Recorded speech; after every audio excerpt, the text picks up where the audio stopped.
क्या समझते हैं मजमूई तौर पर अब तक फसलों को कितना नुकसान हुआ है, आगे कितने नुकसान का अंदेशा जाहिर किया जा रहा है? जी बहुत शुक्रिया जी। देखिए तीनों दरिया बफरे हुए हैं जिसमें रावी भी है, चनाब भी है, सतलुज भी है और इस वक्त तक तकरीबन 3,500 मवाज़ियात को वो टच कर चुके हैं, बल्कि इससे भी ज़्यादा 4,000 तक में भी पहुँच गए होंगे। अभी तो फ्लड मुल्तान पहुँचा है, उधर बहावल नगर पहुँचा है, यानी लोधरा पहुँचा है, यानी कि सतलुज वहाँ तक पहुँच गया है। बाकी चनाब और रावी जो है ना वो मुल्तान तक पहुँच गए हैं जी और तबाही मचाते हुए जा रहे हैं जी। उसमें ख़ुसूसन चावल की फसल है, कपास की फसल है, मक्की की फसल है, गन्ने की फसल है, तिल की फसल है, तमाम तरह की सब्ज़ियात हैं, फ्रूट हैं और ख़ुसूसन जानवरों का चारा है जो सबसे बड़ा प्रॉब्लम पैदा कर रहा है इस वक्त। हम गंदम में हमारे पास पहले भी शॉर्टफॉल था, पिछले साल हमारे पास 29 लाख टन उससे पिछले साल से कम हुई थी और अभी तो फिर और ज़्यादा प्रॉब्लम आ गया। और प्रॉब्लम आने की वजह में सिर्फ सैलाब नहीं है, जो हुकूमती पॉलिसी है वो भी है कि काश्तकार को 2 साल जब उसका गंदम का रेट नहीं मिला तो इसलिए पिछले साल काश्तकार ने को 7-8% काश में कमी की और इस दफ़ा मुझे लगता है कि 30 से 40% काश में कमी आएगी।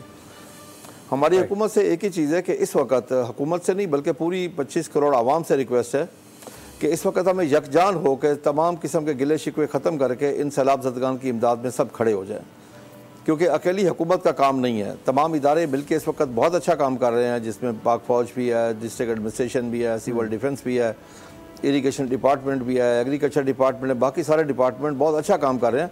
लेकिन जब तक हमारी कौम सारी साथ मिलकर उनके साथ काम न करे तो उस वक्त तक कोई एक प्लेटफॉर्म पर आने वाली दुरुस्त फरमाया। अच्छा ये बताइएगा कौन सी फसल है जो सबसे ज़्यादा मुतासिर हो रही है? अगर सिर्फ गंदम की बात करें तो वो 1,500 रुपये फ़ी मन उसकी कीमत अब तक बढ़ चुकी है, जबकि ये अभी मौजूदा सैलाबी सूरत हाल में है जिसमें गालिबन जो माल बर्दारी का निज़ाम है उसकी वजह से हुआ है। अगले साल आप क्या समझते हैं जब फसलें मुतासिर होंगी तो फिर क्या कीमतें पहुँचेंगी और सबसे ज़्यादा कौन सी फसल मुतासिर हुई है?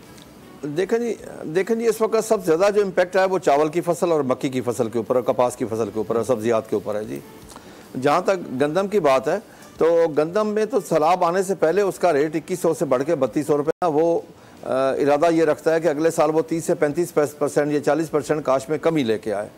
अगर उसको काश करने में फ़ायदा ना हो, उसको मुनाफा ना मिले, उसको पैदावारी लागत ही वापस ना मिले तो वो किस लिए काश करेगा? फिर हुकूमत ने गंदम को पहले डीरेगुलेट किया था। अभी आप देखें ना कि अभी एक SRO जारी हुआ है कि हुकूमत के रेट कंट्रोल किए जाए, फिर SRO जारी हुआ है कि सूबाई पाबंदी लगाई गई है जो कि कानून के तहत नहीं हो सकती, जो IMF के साथ डीरेगुलेट किया गया तो डीरेगुलेशन में दुरुस्त फरमाया। सब्सक्राइब करें और बेल दबाएं ताकि कोई खबर रह न जाए।